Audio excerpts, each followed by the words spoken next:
Boa noite a todos, a graça e a paz de Jesus. Gostaria de saber quantos não estavam aqui o ano passado na nossa campanha de Natal. Levanta a mão só para eu saber. Quantos não estavam? Olha, bastante gente. Vocês chegaram na hora boa. Chegaram na hora boa. Quem é veterano de campanha? Levanta a mão. Amém, amém. Então essa é a maneira como nós escolhemos celebrar o Natal. Nós escolhemos celebrar o Natal não como uma grande festa para nós, mas celebrar o Natal como uma festa que podemos repartir com o maior número de pessoas que a gente conseguir. E esses são os nossos desafios, essas são as organizações que compõem a Rede Bab Solidária e que durante todo o ano recebem a nossa contribuição voluntária através de trabalho voluntário, de doações, enfim, e o nosso comprometimento, é a nossa forma organizada de tentar servir. Mas evidentemente que o serviço da comunidade, ele é muito mais abrangente do que aquilo que nós fazemos com a Rede Bab Solidária. A campanha não é um tempo de servir. A campanha é um tempo de celebração do serviço. É quando nós chegamos do serviço, celebramos o privilégio de servir e nós nos comprometemos ou renovamos o nosso compromisso como comunidade em servir. A campanha de Natal é um dos momentos mais caros ao meu coração, é um momento de alegria e de constrangimento diante de Deus. E é muito especial para mim, para a minha experiência cristã, para a minha peregrinação espiritual, porque, como sabemos, há muitas manifestações e expressões do Evangelho entre nós. Há muitas comunidades cristãs e cada uma delas tem a sua vocação, cada uma dessas comunidades expressa uma forma de perceber e de encarnar o Evangelho. Há comunidades que são engajadas e comprometidas com as missões transculturais, outras comunidades engajadas e comprometidas com a adoração e o louvor, outras comunidades engajadas e comprometidas com a evangelização pessoal, outras com a educação, enfim, há muitas ênfases no Evangelho de Jesus e nós não podemos vivê-las todas. Nós não podemos viver todas as dimensões do Evangelho, muito embora nós tenhamos esse interesse e até mesmo esse desejo. Mas a maneira como ao longo dos anos o Espírito de Deus foi nos conduzindo como comunidade numa experiência do Evangelho, foi nessa direção do amor ao próximo, na direção da diaconia, do serviço. Se eu tivesse que dizer a alguém qual é a síntese da experiência cristã, eu diria: a síntese da experiência cristã é ser inundado pelo amor de Deus revelado em Cristo Jesus e tão inundado desse amor que esse amor transborda. Se não é uma realidade plena para nós, é uma consciência, um desejo, e um desejo tão intenso que chega a ser para nós uma súplica. Não somente a súplica para sermos agentes de transbordamento do amor de Deus, mas uma súplica que o próprio amor de Deus venha encher os nossos corações. Muitos de nós, se não a maioria de nós, se não todos nós, a totalidade dos que estamos aqui, nós ainda não experimentamos o amor de Deus em plenitude.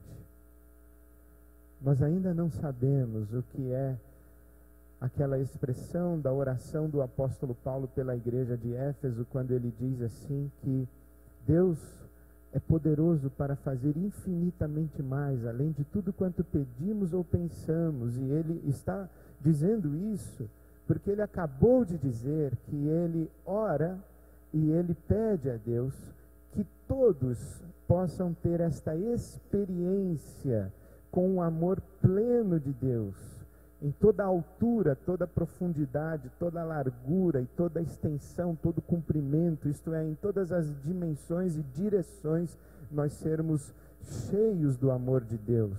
O apóstolo Paulo diz que ser cheio do amor de Deus é ser cheio da própria plenitude de Deus, porque Deus é amor.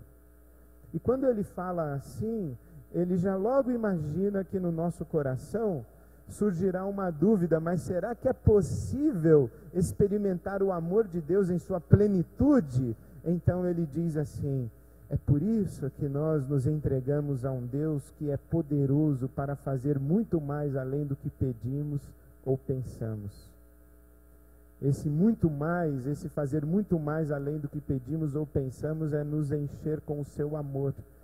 Por isso essa é sempre a nossa primeira súplica, que nós sejamos inundados pelo amor de Deus. Eu pessoalmente, eu não sei dizer quanto do amor de Deus já existe em mim, e quanto da minha vida, e quantas dimensões de mim já foram encharcadas pelo amor de Deus. Também não faço a menor ideia, muito menos de quanto eu consigo transbordar do amor de Deus para o meu próximo, o meu semelhante. Mas uma coisa eu sei: o evangelho que me alcançou, o evangelho ao qual eu fui convertido, é esse evangelho de sermos redimidos pelo amor de Deus em Cristo Jesus revelado, de sermos transformados em uma comunidade, uma só família, debaixo do Pai que é nosso, e nos vermos como irmãos, de tal maneira que essa experiência comum com o amor de Deus transborde de nós para os outros. No meu coração e na minha experiência cristã, todo o restante é decorrência ou é perfumaria. Ou nós temos uma experiência de amor com Deus, de amor de Deus, e esse amor transborda de nós, ou o evangelho ainda não nos alcançou. Por isso é que esse momento da nossa campanha reflete o evangelho em que nós cremos, e o evangelho como ele ganhou concreção e densidade no meio de nós. Esse é um momento muito especial. E nós, nesse ano, estamos aí com esse desafio do sinal de mais sinal do reino. E nos dedicamos a considerar quais são os sinais do reino, ou o que mais, ou o que de mais nós precisamos ou desejamos, quais são essas dimensões de mais. E escolhemos as palavras mais. E a primeira palavra foi generosidade. Mais generosidade. Generosidade é uma das minhas palavras prediletas. Generosidade é uma das minhas palavras prediletas porque generosidade vai além de justiça. Além de justiça. Quando nós pensamos nas boas obras, nós pensamos em agir com bondade, e nesta ação com bondade, fazer o bem a alguém, isto traz para nós uma conotação de que nós somos bons para aqueles a quem servimos. E isso traz para nós uma conotação de que praticar boas obras é uma expressão da nossa virtude. Como se disséssemos: olha, veja como eu sou bom, eu faço coisas boas. Mas na Bíblia Sagrada, desde o Torá de Moisés, da lei de Moisés e os profetas, as boas obras não são vistas e não são identificadas com virtudes de quem as pratica. Porque as boas obras são chamadas na Bíblia Sagrada, especialmente na Bíblia hebraica, de justiça. Boa obra é tzedakah, é prática da justiça. Aquele que pratica boa obra no Velho Testamento, de acordo com a linguagem dos profetas e da Torá, aquele que pratica as boas obras é o sadik. Aquele que pratica tzedakah é aquele que faz o que é justo, o que deve ser feito. A justiça seria dar a cada um o que é seu, dar a cada um o que lhe é de direito, Não é que eu faço o bem a quem precisa porque eu sou bom. Não, eu faço o bem a quem precisa porque é justo, é de direito. E aquele que recebe o meu ato de bondade não é um pobre coitado. Ele é alguém digno. O que me diz que não é justo, não é correto, não é admissível que alguém esteja em condição de indignidade, de necessidade, de privação. Por isso é que eu vou ao seu encontro, dou a ele o que é de direito. Isso não tem virtude alguma em mim. Primeiro porque a lei me manda. Primeiro porque a vontade de Deus assim me ordena. Primeiro porque Deus quer que seja feito, independentemente do meu coração, independentemente do meu desejo, independentemente da minha virtude, independentemente da minha vontade, Deus quer que eu dê ao outro aquilo que lhe é de direito. E a compreensão dos estudiosos da Torá diz assim que, por que é justo dar àquele que passa uma necessidade aquilo que lhe é de direito? É porque todos nós somos irmãos e somos filhos de um só. Por isso é que Deus faz o homem a partir de um homem só. Ele faz toda a humanidade a partir de um homem só. De tal maneira que todos nós nos vejamos como um só. Então fazer ao outro é fazer para mim. Fazer ao outro é fazer em reconhecimento ao fato de que ele é o meu igual. O Talmud, que é o comentário rabínico da lei de Moisés, vai dizer que quem salva uma vida, salva o mundo inteiro. Porque a humanidade é um só.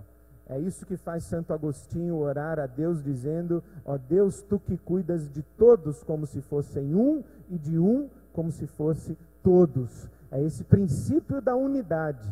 E quando nós nos vemos como iguais, aí sim nós nos percebemos que nenhum de nós pode estar em privação, em uma condição de indignidade, e portanto ir na direção do outro para ajudá-lo é um ato de justiça e não de virtude. É um ato de justiça, é tzedakah, e é o sadik quem pratica isso. Mas generosidade vai além da justiça, por isso eu gosto de generosidade.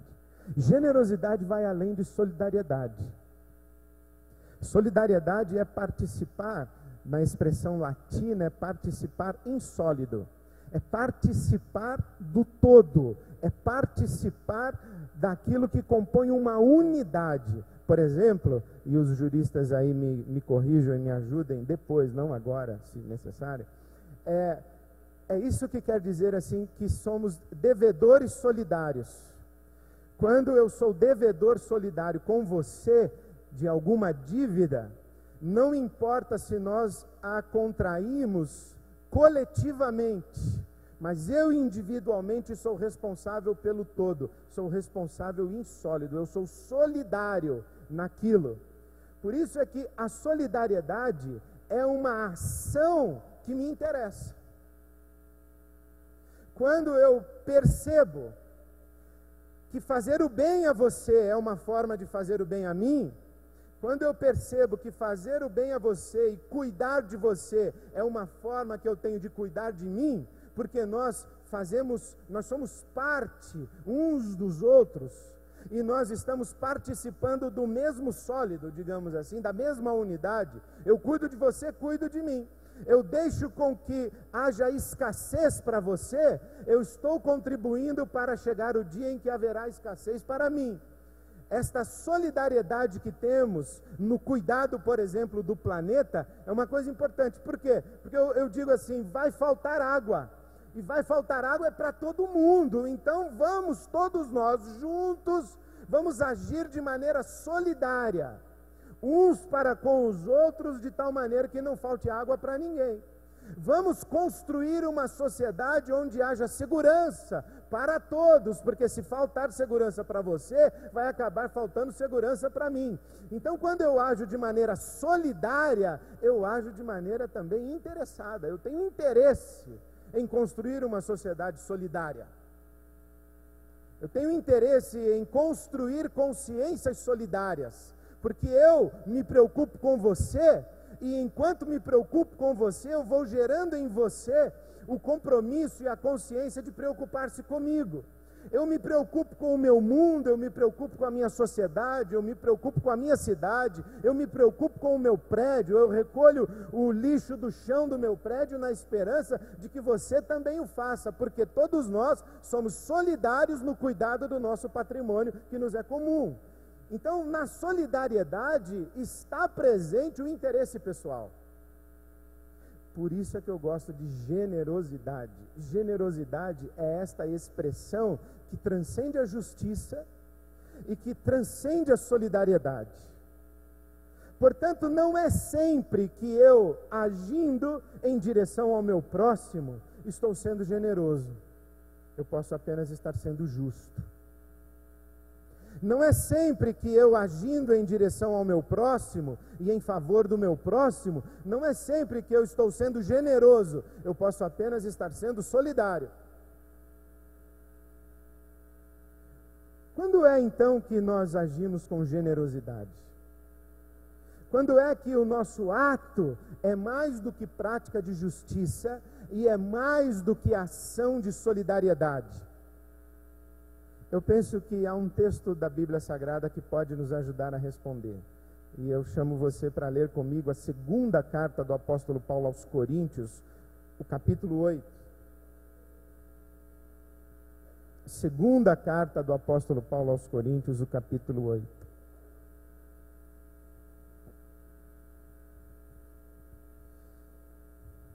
A partir do versículo 1 ele diz assim: agora, irmãos, queremos que vocês tomem conhecimento da graça que Deus concedeu às igrejas da Macedônia, e no meio da mais severa tribulação, a grande alegria e a extrema pobreza deles transbordaram em rica generosidade. Generosidade. Pois dou testemunho de que eles deram tudo quanto podiam e até além do que podiam. Por iniciativa própria, eles nos suplicaram insistentemente o privilégio de participar da assistência aos santos. Eu sublinharia algumas palavras aí. Queremos que vocês tomem conhecimento da graça que Deus concedeu. A graça que Deus concedeu. E eles suplicaram insistentemente o privilégio de participar da assistência aos santos. Este talvez seja o primeiro critério que eu utilizaria para identificar uma ação generosa. A ação generosa é aquela praticada por alguém que se considera privilegiado em poder praticá-la. Graça, imagine você que já estudou a Bíblia e que conhece os conceitos do Evangelho, qual é a primeira definição de graça que vem à sua mente? Graça é favor imerecido. Agora imagine o seguinte, que você vai estender um pedaço de pão a um homem faminto, e que você vai cuidar de uma pessoa pobre, e no ato seu de dar este pão à pessoa pobre, quando você está entregando o pão, um anjo para do seu lado e fala: você sabe que você não merecia esse privilégio, né, de dar um pão ao pobre. Aí você fala assim: como assim privilégio? Eu estou fazendo um ato de justiça. Ele fala: não, você não está fazendo um ato de justiça.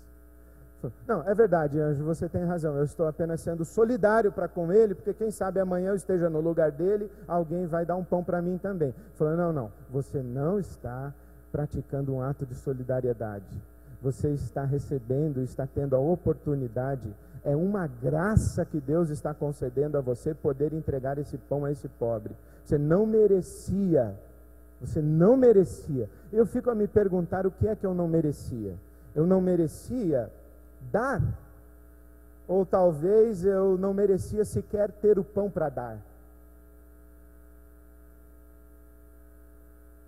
Eu acho que passa por aí. Por que é que eu tenho pão para dar e ele não tem pão e ele precisa que eu dê a ele? Eu sou melhor que ele? Eu sou mais inteligente que ele? Eu sou mais esperto que ele? Eu tenho sangue azul, ele não tem? É o quê? O meu sobrenome? O quê? Por quê? É como se o anjo dissesse assim para mim: ô Ed, você está consciente que esse pão que você tem na mão e que agora você reparte, Deus deu a você, né? Eu digo assim: estou. Na verdade, você está consciente que esse pão que você tem nas mãos, Deus deu para todo mundo, não é? Digo: sim, eu estou. E você está consciente que por alguma razão, algumas pessoas não conseguiram pegar o pão que Deus deu e outras conseguiram? E que você é um privilegiado porque você conseguiu pegar o pão, ou porque o pão chegou até você, e que você não tem mérito nisso. A graça de Deus acaba com a nossa cultura de mérito, não é? A graça de Deus vai dizer para nós que tudo quanto nós temos e nós somos, nós o temos e somos porque das mãos de Deus recebemos. E talvez o anjo nos dissesse assim também: olha, Ed, você sabe que esse dar é um ato divino, e que Deus está dando a você o privilégio de participar daquilo que Ele faz o tempo todo. Porque Deus faz isso o tempo todo. Ele dá, Ele doa, Ele se dá, Ele se doa, e todo aquele que dá de si mesmo e dá do que é seu, aquele que se doa e doa, está participando com Deus de algo que é próprio do caráter e da natureza e da essência de Deus, e que você está tendo esse privilégio. Eu digo assim: agora eu entendi. Eu não estou fazendo isso porque a lei me obrigou. Eu não estou fazendo isso porque eu sou sábio e inteligente de tal maneira em que eu vou agir de maneira solidária. Eu estou fazendo isso porque a graça de Deus me alcançou e fez de mim por alguma razão que eu não sei. O que eu sei é que não tem nada a ver comigo, tem a ver com Deus. Eu faço parte de um contingente de pessoas privilegiadas que tem para dar. Por isso é que Jesus diz: mais bem-aventurada coisa é dar do que receber. Nós somos bem-aventurados. A nossa aventura, o nosso caminho, o nosso destino, a nossa passagem por essa estrada da existência foi boa para nós. E foi ruim para um montão de gente. Por quê? Foi boa para nós e ruim para um montão de gente, nós não sabemos. Mas se foi boa para nós, então que nos vejamos como agraciados, e não há virtude alguma em ser agraciado. Nos vejamos como agraciados e percebamos o privilégio que nós temos, não apenas de participar daquilo que Deus é e daquilo que Deus faz, mas de ter recebido dele, para que possamos ser cooperadores com Ele daquilo que Ele faz o tempo todo e sempre em todo lugar. Primeira expressão de uma ação de generosidade.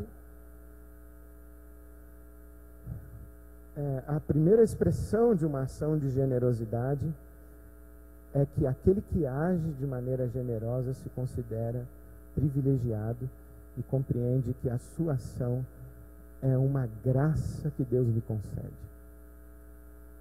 A segunda expressão que eu sublinharia desse texto é quando o apóstolo Paulo diz assim: por iniciativa própria. Eu gosto dessa expressão aqui, por iniciativa própria. É o versículo de número 3. Por iniciativa própria. É uma ação automotivada, né? É uma ação automotivada.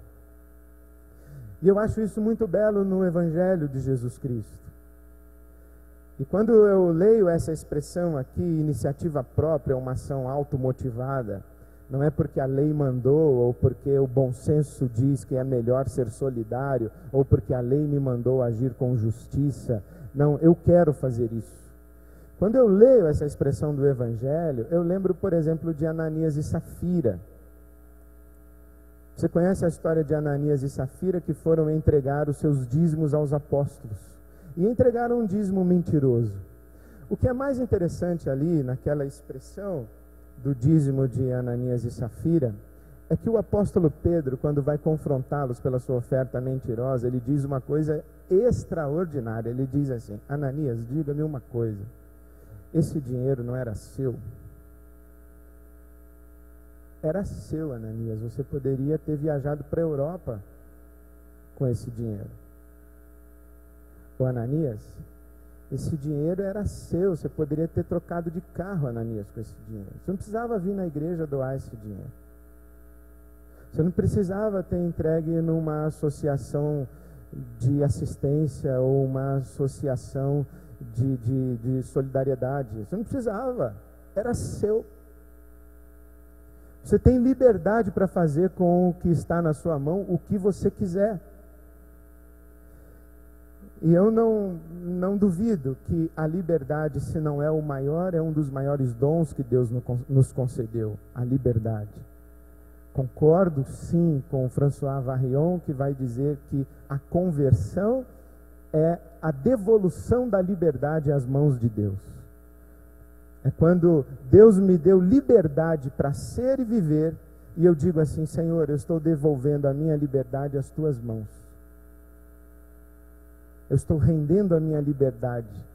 Eu livremente devolvo a minha liberdade ao Senhor. E aí, quando eu estou entregando aquele pão, aquele homem faminto, o anjo do meu lado de novo fala assim: Ed, você vai deixar eu dar o pão para o cara, ou você vai... Fala, o que foi, anjo? Ele vai dizer assim: por que você está dando esse pão aí para esse cara? É porque a lei mandou, você não leu Moisés? Aí o anjo vai dizer assim: não tá bom. Aí eu falo: então é porque eu sou solidário, porque quem sabe, né? Se hoje ele está passando fome, amanhã pode ser eu. O anjo diz assim: não, aí já é bom senso, não tá bom.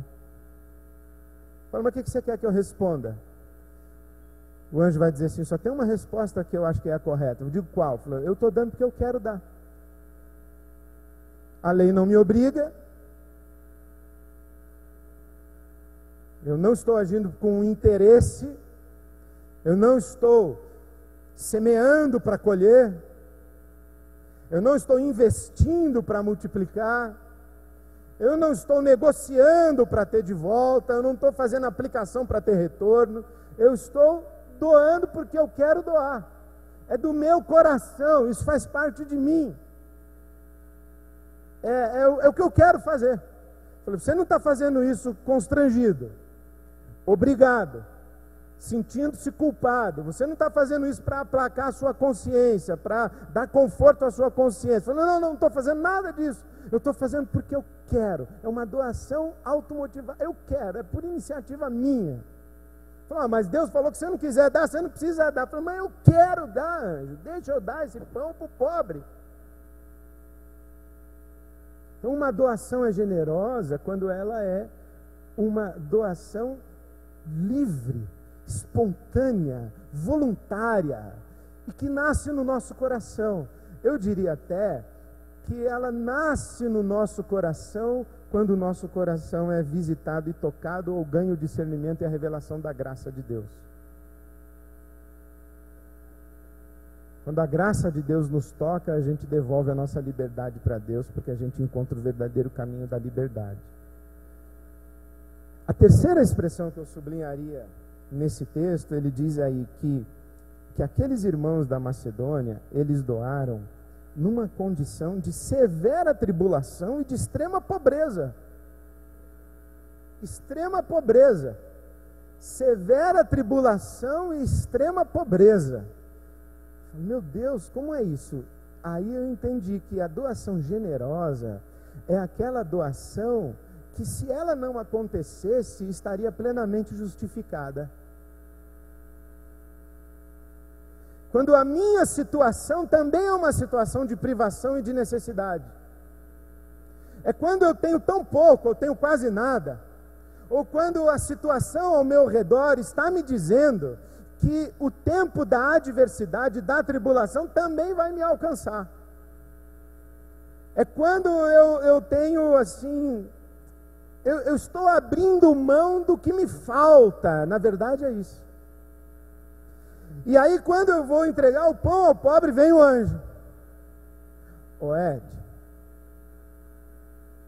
eu digo, fala anjo, você está sabendo aí como é que está a situação econômica do país? Eu estou ligado, estou sabendo. Você está sabendo que a tua empresa está fazendo cortes? Estou sabendo também. Sabe que o teu nome está na lista, né? Assim, pô, anjo de mau agouro, né? Eu falo assim, não, estou sabendo que o meu nome está na lista. Tu sabe que tu vai ficar desempregado, né? Eu falo assim, pô, anjo, que igreja é essa que tu vê, rapaz?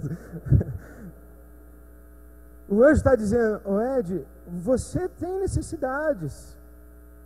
Você não tem tanto assim para dar, não. O cerco está apertando, a tribulação vai chegar também em você.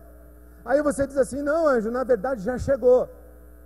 Nós estamos fazendo conta lá em casa e só vai diminuindo. Nós estamos apertando o cinto e os buraquinhos só vão, já não tem mais nem buraquinho para apertar cinto. Nós estamos lá numa situação complicadíssima. Aí o anjo diria assim, tu não achas assim, ó Ed, que se tu não desses esse pão aí pro pobre, que Deus ia entender a tua situação? Aí eu ia dizer assim pro anjo, eu acho, eu até acho, mas sabe uma coisa? É que eu quero dar esse pão para esse cara. E sabe o que eu acho? É que o fato de nessa tribulação toda e no meio dessa pobreza toda, eu ter pelo menos uma metade de um pão para eu transformar em um quarto de pão, dando metade para ele, ficando com a metade para mim, da minha metade, eu já me considero um privilegiado. Eu já considero que eu não merecia nem ter essa metade. Então eu quero fazer isso. Então a minha doação é generosa, quando, se ela não existisse, a doação, eu estaria plenamente justificado. Por isso é que o apóstolo Paulo diz, na tribulação e na extrema pobreza, eles doaram. Eu diria mais, eu diria que eles aqui eles doaram não somente tudo quanto podiam, mas até mais do que podiam. O que é doar mais do que podia? O que é doar mais do que você pode doar? Alguém sugere uma explicação do que é doar mais do que a gente pode doar? Eu conheço gente que faz festa para filho e não tem dinheiro para pagar festa. Conheço gente que compra roupa e não tem dinheiro para pagar roupa. Que faz dívida para festa, faz dívida para viajar de férias. Agora, você conhece gente que faz dívida para doar?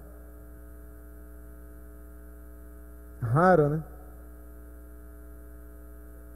Sim, você pode me ajudar? Eu digo assim, eu não posso te ajudar, mas eu vou me endividar para te ajudar. Eu não sei se é isso, mas eu acho que é isso. Eles doaram mais do que eles podiam. Eles doaram do que começou a lhes fazer falta, e eles doaram inclusive do que eles não tinham para dar. De alguma forma eles arrumaram o que dar e deram. A doação é generosa quando ela é sacrificial. A doação é generosa quando ela vai além das nossas possibilidades, ou daquilo que nós julgamos que são as nossas possibilidades. E por último, eu sublinharia essa expressão do apóstolo Paulo, que antes de doarem do que possuíam, eles a si mesmos se doaram a Deus. Aliás, deixa eu voltar um pouquinho. Eu tenho certeza que você conhece pessoas que já disseram para você o seguinte: eu cuidei de alguém e eu não sei de onde me vieram forças para cuidar desse alguém. Conhece alguém assim? Dias chegaram da minha caminhada e do meu serviço em que eu disse: eu não tenho mais nada para dar, eu já dei tudo o que eu tinha. Só que no dia seguinte eu estava lá doando e dando novamente e mais. Eu acho que é isso que quer dizer. Eles doaram tudo e doaram mais do que podiam. Eles foram insistentes e perseverantes em doar e se doar. Vamos para o último. Eles, antes de doarem o que possuíam, eles a si mesmos se doaram e se deram a Deus. A doação é generosa quando ela é uma doação resultado de uma abnegação ou de um desapego. Em que eu digo assim para o anjo vem, ô Ed, eu falo, fala anjo. O anjo é. Os anjos de Deus, eles têm essa responsabilidade, sabia? Eu acho que eles fazem isso. Eles dizem assim: tu não está sendo legalista não, né, Ed? Eu digo: não, anjo, não estou sendo não. Tu não está sendo esperto, né? Eu falo: não estou sendo não, anjo. Você não está coagido a doar não, né? Doando por culpa, ou você está sendo manipulado, você não está se deixando levar pela emoção desse pessoal aí da campanha não, né? Eu falo: não, anjo, eu não tô manipulado. Assim, e vem cá, tu não está doando também para fazer bonito aí, tu sabe que a situação está complicada, né? Eu digo: tô ligado, anjo, eu estou sabendo, minha situação está bem ruim mesmo, estou ciente. Assim, então, por que tu vai doar, rapaz? Sabe que eu vou doar, anjo? É porque eu já não sou meu, eu não tenho nada, eu já me dei para Deus, então agora o que eu doar é lucro. Eu mesmo já não sou meu. Eu já me dei para Deus e eu não olho para as coisas que estão na minha mão como se fossem minhas, elas só estão sob os meus cuidados. Então a doação é generosa quando ela é fruto desse desapego. Poucas coisas fazem a gente sofrer tanto quanto o espírito de posse.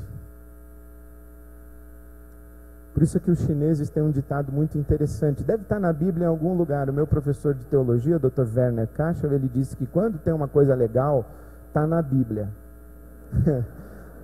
Mas esse é um ditado chinês. Aí ele diz assim: se tu procurar um negócio na Bíblia e não achar, das duas uma, ou não é legal, porque se fosse estava na Bíblia, ou tu não conhece a Bíblia. Então, eu acho que eu não conheço a Bíblia o suficiente para ter achado isso na Bíblia. Mas os chineses dizem o seguinte, que se você tem alguma coisa que você não pode perder, não é você que tem a coisa, é a coisa que tem você.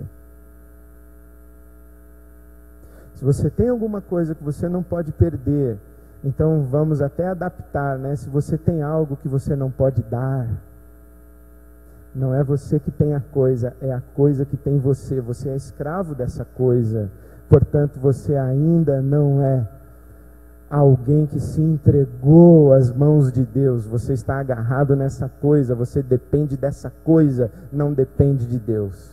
Aí o anjo vem para mim e fala assim: ô Ed, então só para fechar. Eu falo: fala, anjo. Digo assim: deixa eu ver se eu entendi. Aí eu digo: fala, anjo, o que você entendeu? Eu entendi que esse seu ato aí de bondade, isso aí que você vai dar esse pão para esse pobre, isso aí é porque a graça de Deus alcançou você, é isso? Eu digo: é isso. E a graça de Deus devolveu você a consciência da liberdade, é isso? Eu digo: é isso. E que você devolveu a sua liberdade para Deus, não foi isso? Eu digo: isso, anjo, eu devolvi minha liberdade para Deus. Falei: e agora o seu coração é inclinado a fazer aquilo que você não é obrigado a fazer. Eu digo: é isso mesmo. E você está disposto a repartir tudo que você tem, porque você depende de Deus e a sua vida está na mão de Deus, e agora você descansa em Deus, então você reparte. Eu digo: é isso mesmo, anjo. Falou: então vai, meu filho, dê mais, dê o pão todo.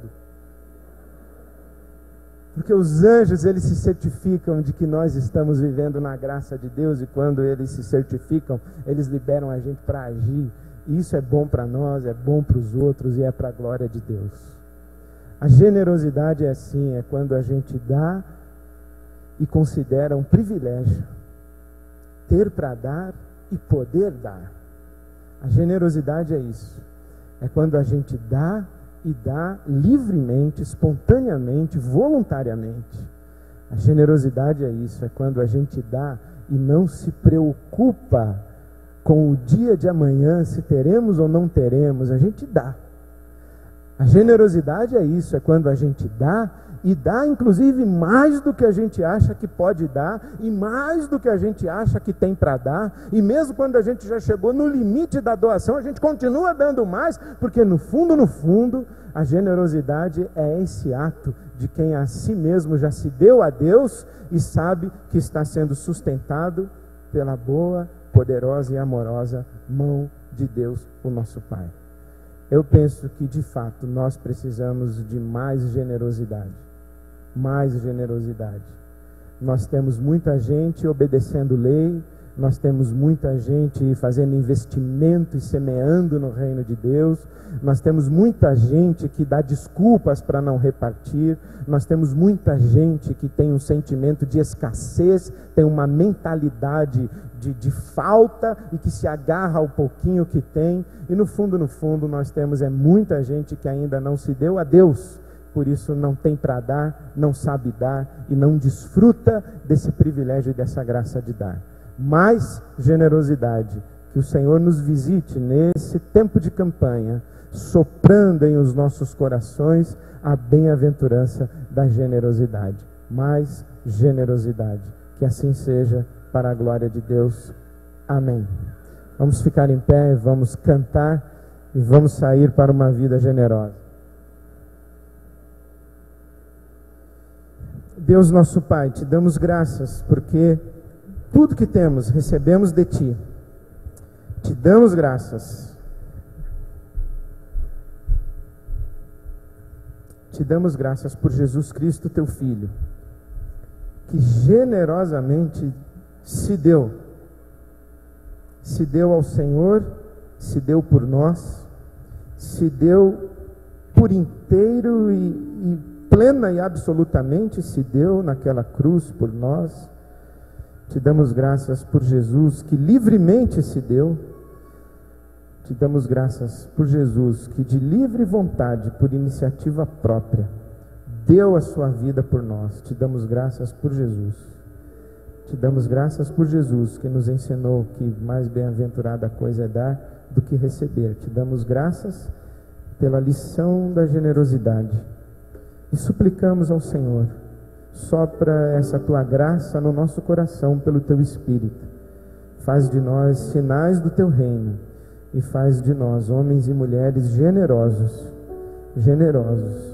que refletem o Teu coração e participam daquilo que Tu és. Pedimos que o Teu Espírito Santo produza essa obra em nós, para a glória do Teu nome, em nome de Jesus. Amém. Amém.